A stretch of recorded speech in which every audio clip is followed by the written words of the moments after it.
Good morning. Essentials of effective communication आज का हमारा टॉपिक है। और एक अच्छा कम्युनिकेशन अपने आप कोई घटना की तरह नहीं है कि आपको अचानक आ जाएगा। अच्छी तरीके से कम्युनिकेट करना, अच्छे कम्युनिकेशन के लिए पूरी योजना बनानी पड़ती है। लोगों के आचरण की पूरी जानकारी होनी चाहिए।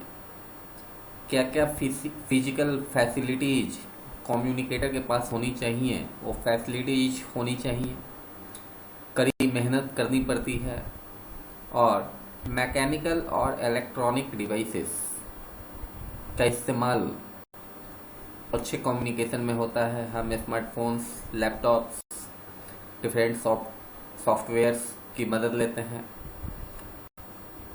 और ऑर्गेनाइजेशनल कंटेस्ट, एक ऑर्गेनाइजेशन का काम कैसे शुरू होता है और कैसे उसको एग्जीक्यूट किया जाता है, तो इस पूरे प्रक्रिया की जानकारी होनी चाहिए।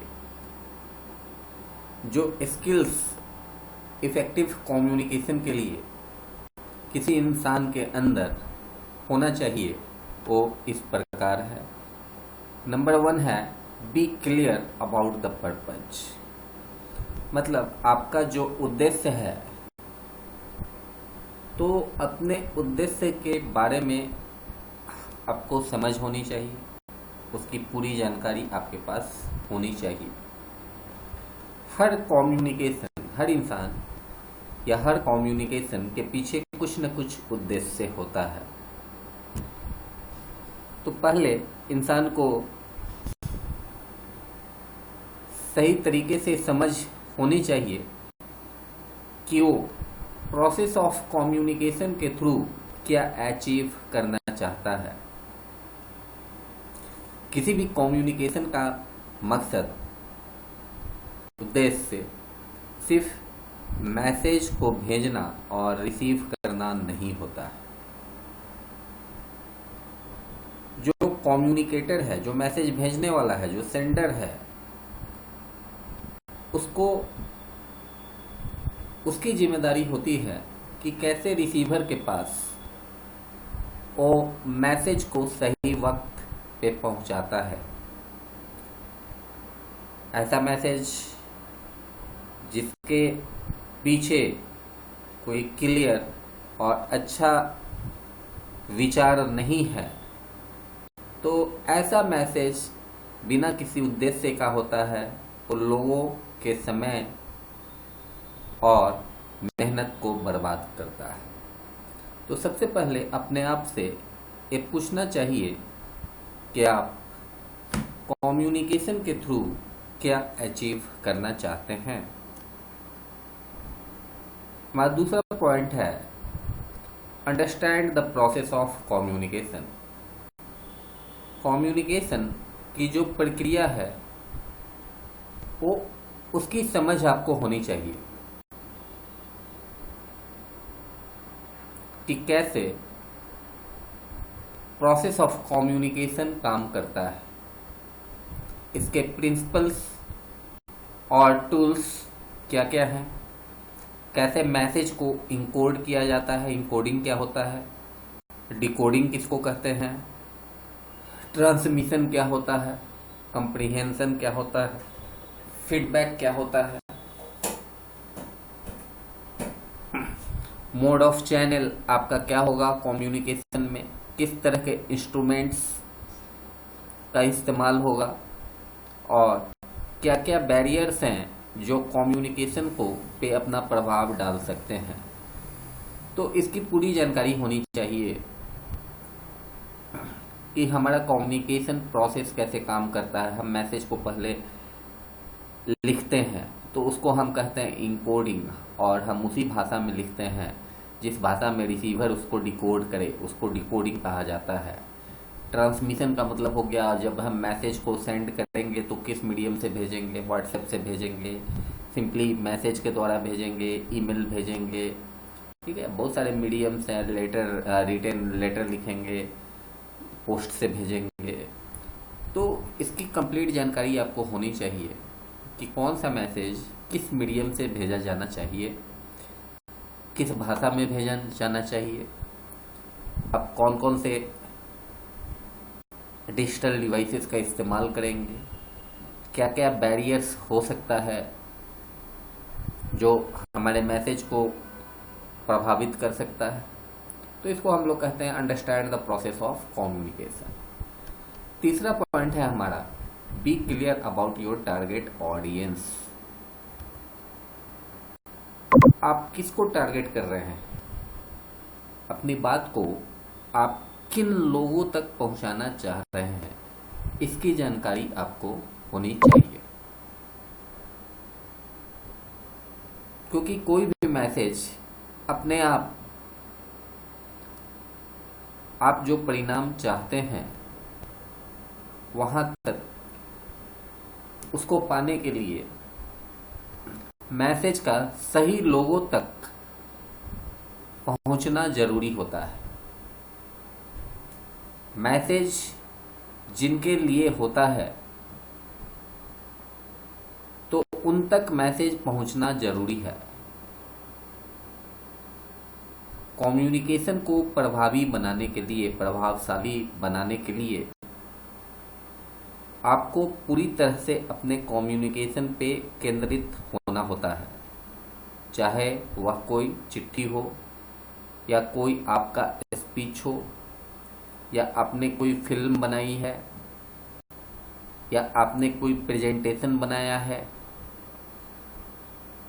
रिसीवर को उससे जोड़ना काफी जरूरी होता है ताकि रिसीवर उसको सही तरीके से समझ सके।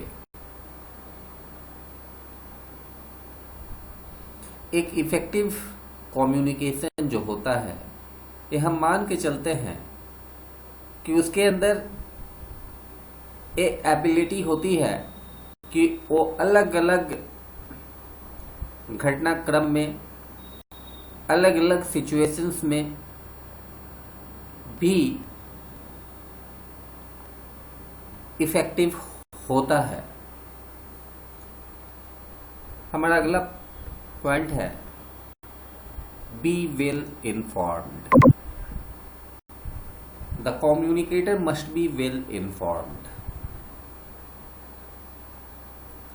इसका मतलब है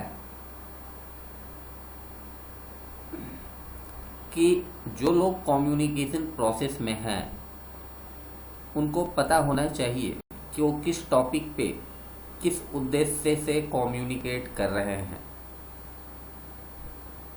सेंडर जो मैसेज भेजने वाला है उसकी ये जिम्मेदारी होती है कि वो पूरा का पूरा मैसेज रिसीवर के पास भेजे ताकि रिसीवर को आपकी बात समझने में कोई परेशानी ना हो। हमारा अगला पॉइंट है प्लानिंग। एक अच्छा कम्युनिकेशन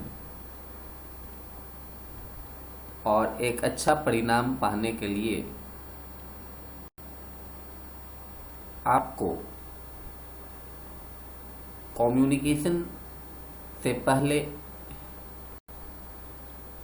योजना बनानी होती है।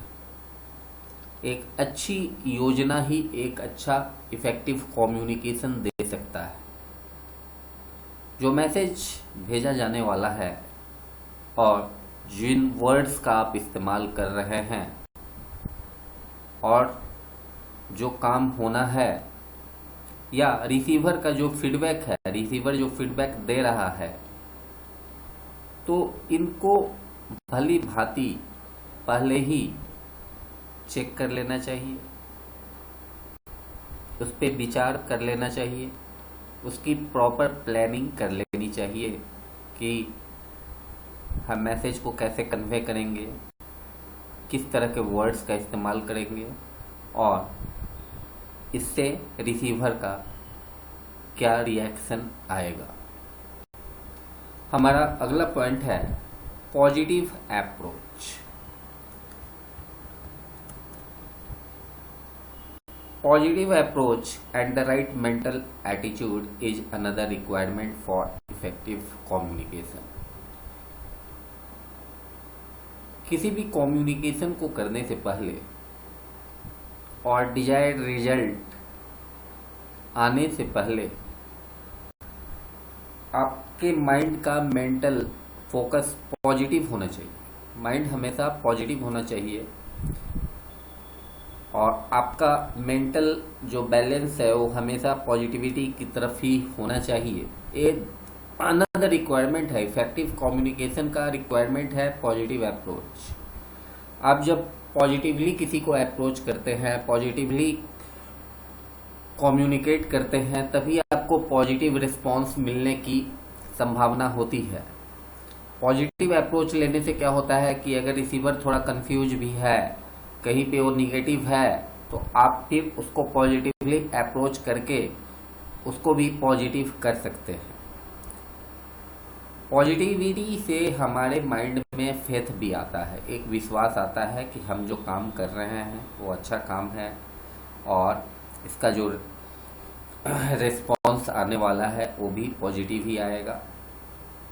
इससे आपका कॉन्फिडेंस लेवल भी बढ़ जाता है और आपका लर्निंग और प्रैक्टिस का जो प्रोसेस है वो हमेशा चलता रहता है। हमारा अगला पॉइंट है अवॉइड एक्सट्रीम फीलिंग्स। जो एक्सट्रीम फीलिंग्स होती है इंसान के अंदर, स्ट्रॉन्ग फीलिंग्स, कभी कभी उसको हर्ट कर जाता है और काफ़ी फील कर जाता है, तो इस तरह के एक्सट्रीम फीलिंग्स को अवॉइड करना चाहिए। गुस्सा नहीं दिखाना चाहिए, बदले की भावना नहीं होनी चाहिए। डिप्रेशन, फ्रस्ट्रेशन, इस तरह की फीलिंग्स की वो मैंने कम्युनिकेट किया, ये काम नहीं हुआ, लगता है कि हमसे ये काम नहीं हो पाएगा, ये सब निगेटिव जो मेंटल एटीट्यूड है, जो फीलिंग्स हैं, जो निगेटिव इमोशंस हैं, वही फीलिंग्स देते हैं। तो इन निगेटिव फीलिंग्स के कारण मैंने आपको बताया हुआ है कि निगेटिव इमोशंस होते हैं इंसान के अंदर, doubt, fear, anger, hostility, self pity. तो इस तरह के निगेटिव इमोशंस को कंट्रोल करके रखना चाहिए। निगेटिविटी को हावी अपने ऊपर नहीं होना चाहिए। एक अनबैलेंस्ड माइंड, एक डिस्टर्ब माइंड, जिसका जो दिमाग सही तरीके से काम नहीं कर रहा है, वो डिस्टर्ब है, टेंशनाइज है, तो उसका कम्युनिकेशन भी कभी अच्छा कम्युनिकेशन वो नहीं कर सकता है। हमारा अगला पॉइंट है सिंसियरिटी। ठीक है, जिम्मेदारी। The parties in communication must be honest and sincere. जो लोग भी कम्युनिकेशन प्रोसेस में हैं उनको ईमानदार और जिम्मेदार होना चाहिए। और ये जरूरी है कि जो मैसेज दिया जा रहा है वो जिम्मेदारी पूर्वक और सच्चाई से देना चाहिए। हमारा अगला पॉइंट है consistency. Communication is mostly a regular process. Communication एक रेगुलर प्रोसेस है, एक प्रक्रिया है, न कि वो एक बार किया जाने वाला काम है। आप किसी से कम्युनिकेट करते हैं तो आप एक बार उसको मैसेज देते हैं, फिर उधर से रिप्लाई आता है, फिर आप उसको रिप्लाई करते हैं, फिर वो रिप्लाई कर देता है। तो एक प्रोसेस है, एक रेगुलर प्रोसेस है, न कि वन टाइम अफेयर है कि एक बार कर लिए और समाप्त हो गया, फिर आगे हम कम्युनिकेट नहीं करेंगे। ऐसा नहीं है। ज़्यादातर क्या होता है कि आप जिनसे कम्युनिकेट करते हैं, बार बार कम्युनिकेट करते हैं, तो लोग सेम ही होते हैं। ऐसा नहीं होता है कि हर बार आपको अलग अलग लोगों से कम्युनिकेट करना पड़ता है। मेनी टाइम्स आपको एक ही इंसान से बार बार कम्युनिकेट करना होता है ज़्यादातर। तो जब कम्युनिकेशन प्रोसेस स्टार्ट होता है, तो इसमें कंसिस्टेंसी होनी चाहिए, कंसिस्टेंट मेंटल बैलेंस होना चाहिए। अगला पॉइंट हमारा है time factor. In the present scenario the value of time is well recognised. आज के समय में समय कितना कीमती है एक किसी से छुपा नहीं है। जो भी ऑर्गेनाइजेशंस हैं, जो बिजनेसेस हैं, वो अपने लिए गोल सेट करते हैं और उन गोल्स को सही वक्त पे अचीव करना जो एम्प्लॉइज, जो लोग उस काम में लगे हुए हैं, उनकी जिम्मेदारी होती है। उनको जो भी काम अलॉट किया जाता है तो सही समय से पहले वो काम पूरा हो जाना चाहिए। हमारा अगला पॉइंट है use proper modes and channels. The type of communication to be used will vary from situation to situation. आप जिस तरीके से कम्युनिकेट करते हैं वो वेरी करता है। अलग अलग सिचुएशन में हमें अलग अलग तरीके से कम्युनिकेट करना पड़ता है। कभी कभी क्या होता है कि रिटन कम्युनिकेशन उतना इफेक्टिव नहीं होता है जितना इफेक्टिव ओरल कम्युनिकेशन होता है। कभी कभी क्या होता है कि एक टेलीफोन कॉल से ही हमारा काम चल जाता है। एक लेटर लिखने से बेटर होता है कि एक फ़ोन कर देना। तो सही चैनल की जानकारी कि किस पर्पस से हमें किस चैनल के थ्रू कम्युनिकेशन करना चाहिए, तो इसकी जानकारी भी इंसान को होनी चाहिए। अगला पॉइंट है be cost conscious. Be cost conscious करने का मतलब हो गया कि आपको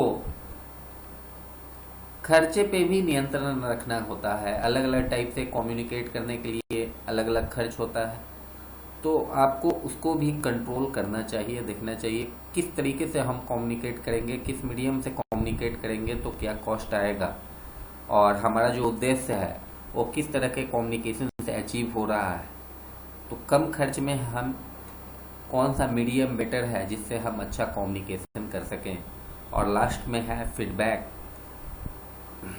जब आप कम्युनिकेट करते हैं तो आपको उसका फीडबैक भी होना चाहिए। फीडबैक की जानकारी होनी चाहिए कि आपने जो कम्युनिकेशन किया है तो उसका फीडबैक क्या रहा।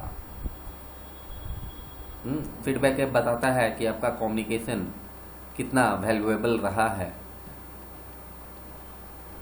आप टाइम फैक्टर से रिलेटेड फीडबैक ले सकते हैं, क्वालिटी ऑफ मैसेज से रिलेटेड फीडबैक ले सकते हैं, और रिसीवर ने उस पे किस तरह का रिएक्शन दिया, किस तरह से एक्ट किया, इसका फीडबैक।